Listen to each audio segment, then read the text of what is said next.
Doo-doo-dee. It's Nandi! Hello friends, if you're watching this video then we're finally in the patch where Guild War will be a playable mode in Tacticus. I've had loads of you message me following the announcement of Guild War and the descriptors in game wanting a bit more information. I thought I would do a video explaining the mode, how to navigate it and some of the complexities along with some gameplay footage. I'll try and keep it short, but everything is timestamped in case you need to come back and watch it. I'm not covering good characters or tactics in this video, this is purely explanatory. However, if there is an appetite, I may do a video on that in the future. So, what is Guild War? Guild War is a game mode that pits your guild against an enemy guild in a battle for supremacy. Each war lasts for 36 hours and has a 24-hour prep period for the following war. You'll expect to have a total of 6 guild wars every season, and these occur over a 2-week period over the second half of the Battle Pass season, as shown on the image. We'll start by taking a look at defense. Every guild defends a battlefield that consists of 15 defensive buildings. Within each defensive building, there are 2 slots for players to house their units.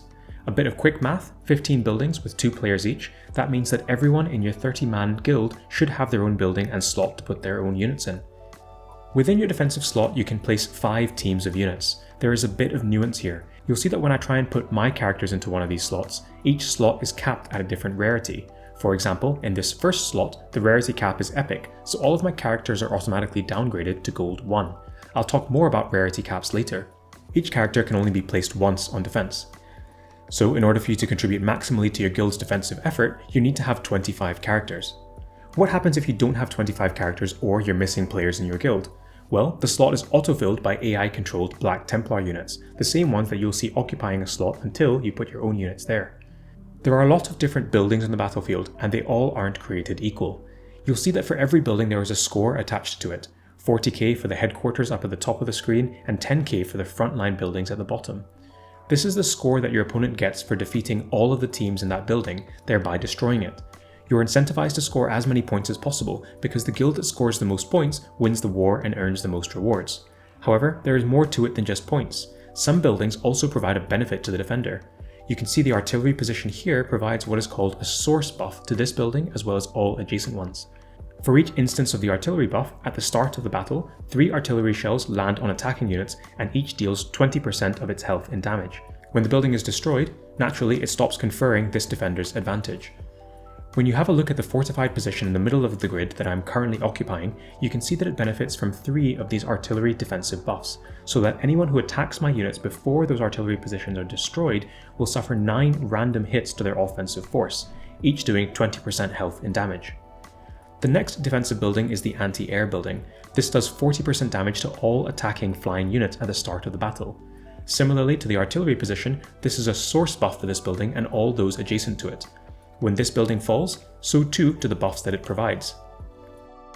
For your interest and ease, on this slide are a list of all the flying characters who are currently in the game. The final building is the Medicase Station. This provides a global 60% health boost to all of your defensive troops.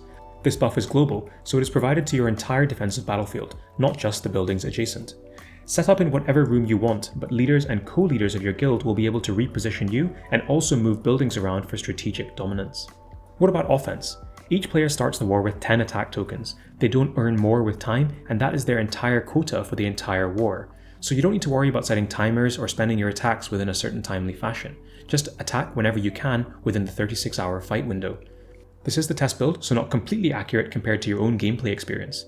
In the real game, you'll only be able to attack buildings at the front and work your way towards the back after a building has been fully destroyed. Whenever you attack and defeat an enemy team, you'll get 2 currencies or points. The first is a war currency that can be used to spend in the war shop. For this battle, we get 30 such currency for every enemy defeated and a total of 150 for killing 5 enemies. The other thing you get is war points added to your guild's running total. Remember that the guild with the most war points wins the war.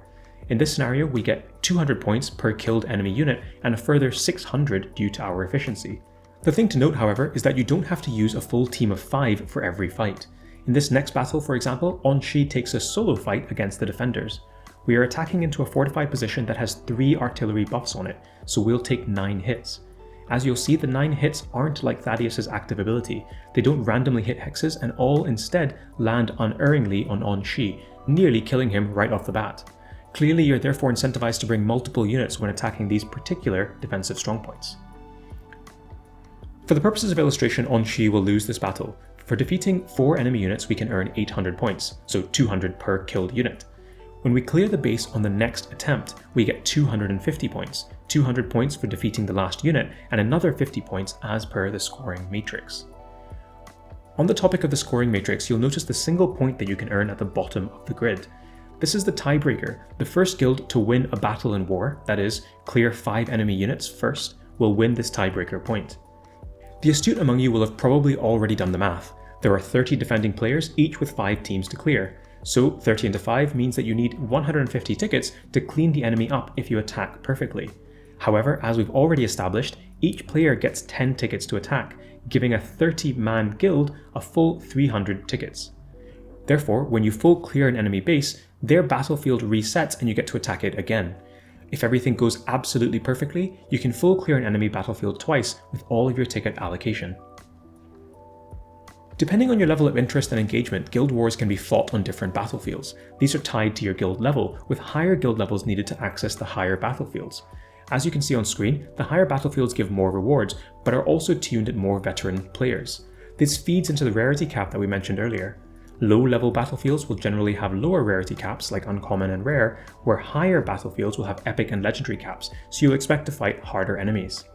The buildings are the same throughout battlefield level. For example, no matter what battlefield level you're on, you will always fight 3 artillery positions. What about rarity? Well, we've already spoken about how different slots have different rarities. For uncommon, this caps your character at bronze 1 and their abilities at level 16. For rare, this caps the character at silver 1 and their abilities at level 26. Epic caps at gold 1 with ability level 35, and legendary is uncapped. If you bring a character above this level, then it scales them down. Items scale down too, but I don't have the specifics on this information at this moment in time.